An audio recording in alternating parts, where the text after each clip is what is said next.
नमस्कार। Diamond public high school पन्ना से science study के लिए मैं वीनू सक्सेना आप सभी का स्वागत करती हूँ। बच्चों, पिछले वीडियो में मैंने प्रश्न क्रमांक 1 से लेके 7 तक पंकित जल के किसी नमूने से आप स्वच्छ जल कैसे प्राप्त करेंगे तक के प्रश्नोत्तर करवाए थे।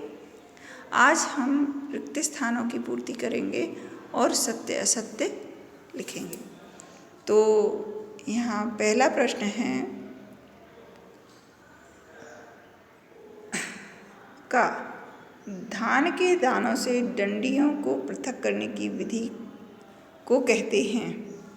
तो इसमें हम लिखेंगे थ्रेसिंग।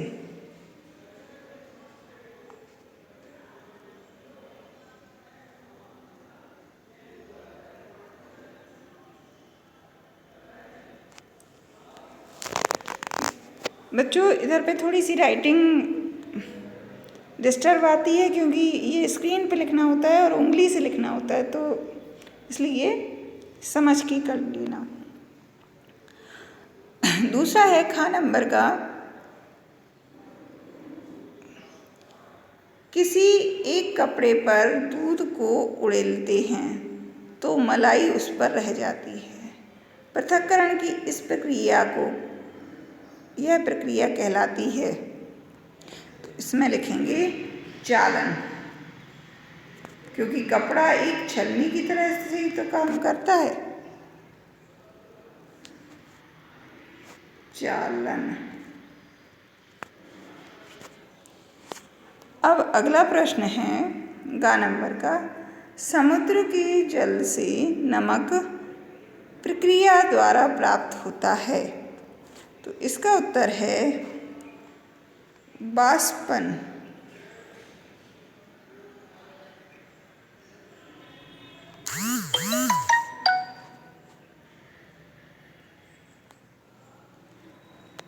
अगला प्रश्न है, जब पंकित जल को पूरी रात बाल्टी में रखा जाता है तो अशुद्धियाँ तली में बैठ जाती हैं। इसके पश्चात स्वच्छ जल को ऊपर से पृथक कर लेते हैं।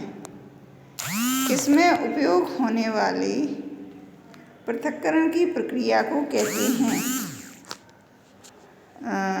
अवसादन, क्योंकि बैठ गए ना तली में।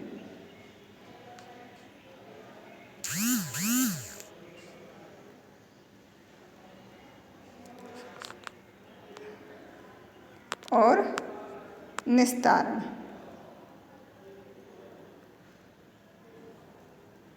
अब निस्तारण आप पहले विधि लिखवाई है, वहाँ से आप लिख लेना, इधर पे जगह नहीं बची है।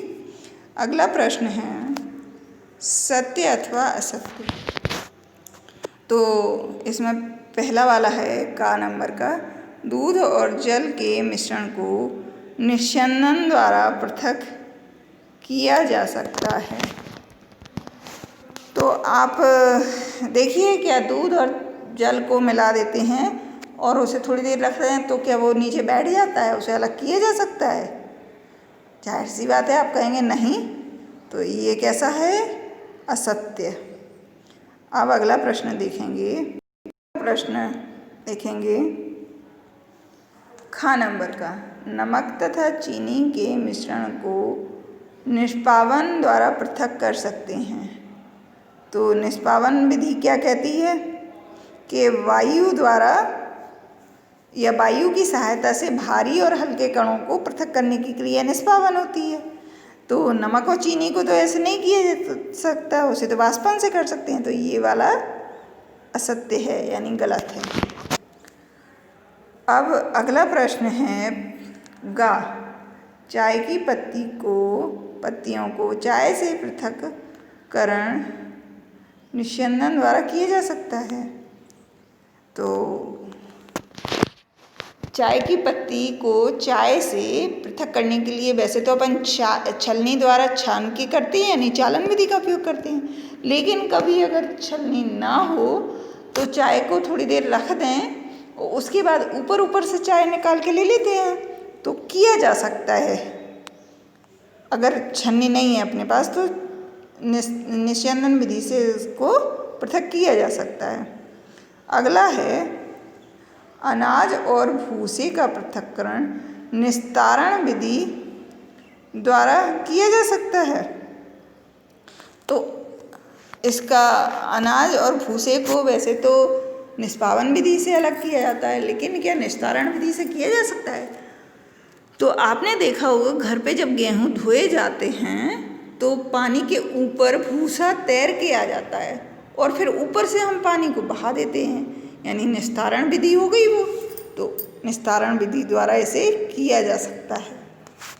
अगला प्रश्न है जल में चीनी तथा नींबू का रस मिलाकर शिकंजी बनाई जाती है। आप बर्फ डालकर इसे ठंडा करना चाहते हैं। इसके लिए शिकंजी में बर्फ चीनी घोलने से पहले डालेंगे या बाद में? किस प्रकार में चीनी घोलना संभव होगा? तो इसका उत्तर आप लोग स्वयं लिखेंगे, मैं सिर्फ बोल के बता रही हूँ। कुछ प्रश्न से लेना है, कुछ शब्द आपको जोड़ने पड़ेंगे। तो जैसे क्या लिखेंगे कि जल में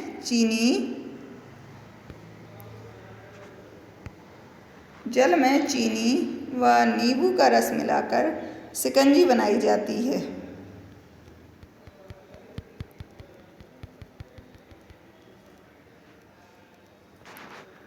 जल में नींबू का रस मिलाकर चीनी और नींबू का रस मिलाकर शिकंजी बनाई जाती है।